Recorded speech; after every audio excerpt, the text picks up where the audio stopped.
That's the one.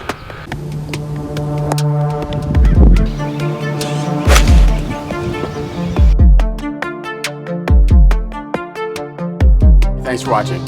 Super excited to be back hitting golf balls, not just into a net, but where I can actually see them for the first time in about a month and a half or something like that. Let's see, it's the 20th now, so it was the 11th. Yep, first time in about a month and a half. So I made this long form video project that you're about to watch, all about how I took the time during this lockdown to try and overcome this fault that I've had in my swing for a long time, and I was never able to really do anything about it.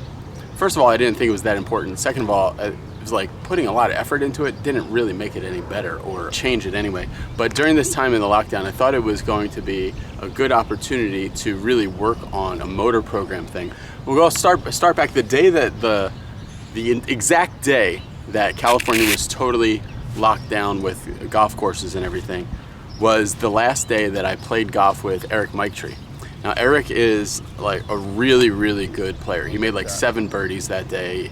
He hits, I mean, he says like, oh, it's about strategy and stuff like that, but he just hits it like so solid. So you're like, well, yeah, I mean, you can use strategy. You hit it like, you hit it pin high every time. You hit it in the fairway like almost every time. It's like, well, there you can start using angles and strategy. But it was an extremely humbling round for me that day because I just felt so disconnected from the ground and from the face too. I just felt like through impact I was just floating, like there was no connection to the ground or to the club face or to impact or anything.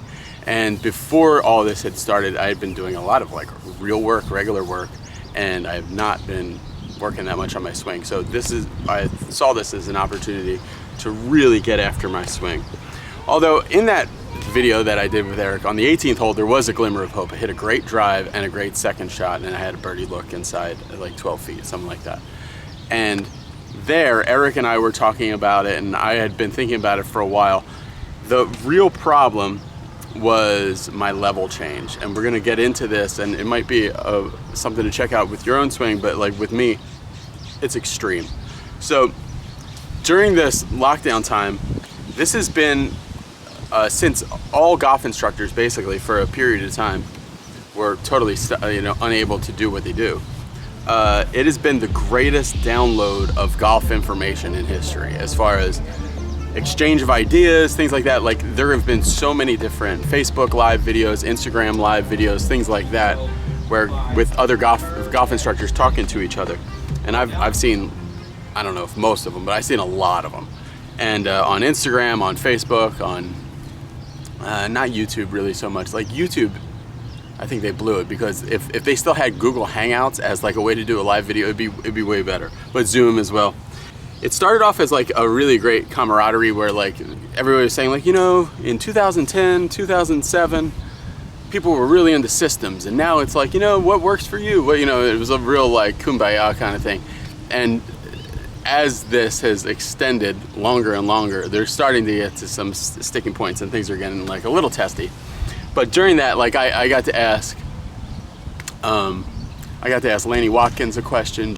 I'm a big believer in repeating what you're doing. Once you're comfortable with your golf swing, you try and just hit enough shots that you are, you're comfortable with what you're doing and repeat it.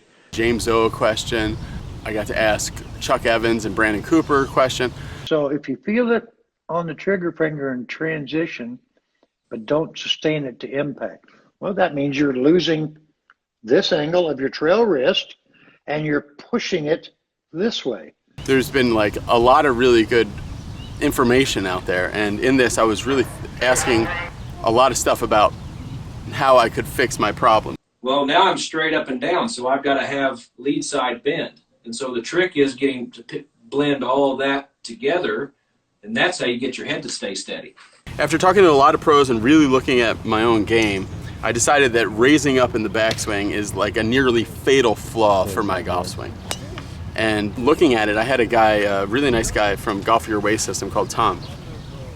He looked at like every golf swing of anybody who's ever been any good at golf to see if anybody gets higher in their backswing, and he didn't find anybody other than like Zach Johnson gets a little bit higher in his backswing. But I mean, I'm getting like sometimes like on an iron shot like 6 inches higher. So this has just got to be like, if I want to like, you know, take golf seriously, like this has got to be something that I fix. In addition to all those Facebook Live things or all those Instagram Live like things, I've also taken a lot of FaceTime lessons. It's something I'm starting to do a lot more regularly. So Tony Luczak and I like have been getting together every couple days or every 3 or 4 days, and just working on it. You know, trying to find the thing that's going to connect the pieces that is really going to get me to stay low without thinking, all right, low. I set up a net in the park, and I've been doing a lot of lessons on FaceTime. Now, usually when you work on this and you're on the range, if you start to like pull it, you start to hit like a bad shot, all of a sudden you're gonna not be working on it anymore. You're gonna say, okay, what can I do just to get it going straight? But when you hit it into a net, it seems that that's like the ideal situation to reprogram like a motor learning problem or a motor sequencing problem. So I asked my friend Dr. Will Wu to do research on whether hitting into a net would be better than hitting when you can see the ball flying. Same thing with like a foresight, or if you're hitting to a net and then you can see the result. So there's been a lot of research on this thing called knowledge of result.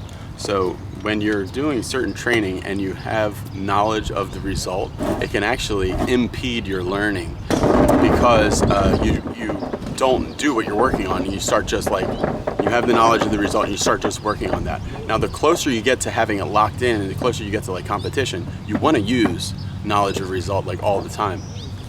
But in this kind of phase of it, you don't really want to have that be, you don't want to be so ball bound to just be like a slave to like, okay, the ball went left, I gotta fix that. And you see a lot of really good golfers come out of Scandinavia where they hit balls into nets for like 7 or 8 months out of the year, and you know, they turn out a lot of great golfers. So the first kind of step, because the ways that I've tried to fix this before was I've just tried to, you know, squat lower in the backswing, and it's never worked. It doesn't work at all. But I was talking to Milo Lines from Golfletics, and he started telling me, hey, really it's about the left shoulder. When the left shoulder comes up or flat, you stand up. If you can get that left side to bend more and the right side to kind of curve that way and the left side to bend more in the backswing, that's going to be the thing that keeps you down. And then I've talked to so many different teachers, and then Tony and I, when we were working in our FaceTime lessons, said this A posture is really important for me, because when I get over like this and then I turn, it's easy to come flat. When I can get my posture a little bit more like an A, and it's a little easier to get down and under. He calls it an A posture. So imagine like the A that's on Alvin in the chipmunk sweater, that kind of A here. So if you can get more like this, then in transition also you want to stay like that. You don't want to go here and turn it from A into a reverse K. You want to be here and stay in that A. And then kind of the final piece of the puzzle was today I had a FaceTime lesson with Deitrick, who's been on the channel before. And Lee was saying that in transition, that the transition is really starting as soon as the club goes away, like once it gets just past your right foot, that's when the transition to the left really starts. So Mike Malaska talked about this in a video that I did with him, where he'll ask you, like, when do you think the transition starts? And he says, well, it starts like 2 inches after you started taking it away. That's when you start the transition process. So what Lee asked me, he was like, all right, well, when does the backswing start? And I know this is like one of those golf instructor trick questions, you know? So I said, like P3. So P3 would be, this is P1 to start, this is P2, this is P3, right? So once I'm there, that's when I'm starting to go down. So he's like, no, try to P like 1.5. Or sooner even than P2. So the drill that Stephen Fox, the US Amateur Champion, gave me was take it back, stomp, hit it, right? And I get real good impact doing that. And this is like kind of, Lee is telling me, okay, well, this is the way you do it to actually bring it on the golf course. So once it's here, about here, really the club is level with your right foot, that's when you're starting your transition down. So you got to go. Lee wants me to do is pressure to the right foot as I'm taking the club away, and basically once the club's gone only less than a foot, that's when you start to bear down on the left. Pressure. If you're getting pressure into that right, see, every time I get pressure into that right, I get lower actually. You know? He's like, if you're getting pressure into that right, I don't see how you could be raising up. He's like, if you're raising up, then you're not putting pressure into the ground on the way back. Now this is really similar to the drill that in this whole process near the beginning, Stephen Fox gave me. This is really similar to the drill that Stephen Fox, the winner of the 2012 US Amateur, gave me.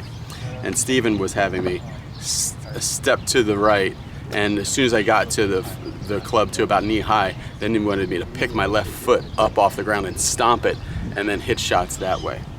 And then also into the net, the thing that has really helped me a lot too is in the Mike Bender drills, I have this thing, which is like really, really invaluable for me. Let's see, if I raise up here and go flat, I'd hit this. I mean, it's just a shaft holder.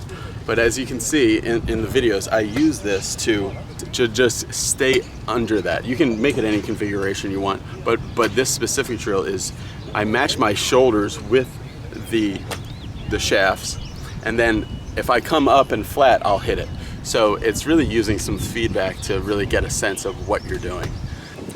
So here's a little before, and here's an after.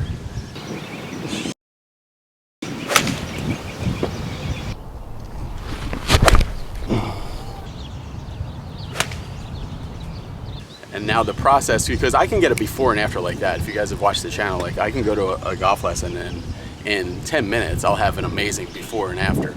But the real work is getting your after to be your normal, you know, and not just reverting back to what you've done so many times. We're going down, down, through.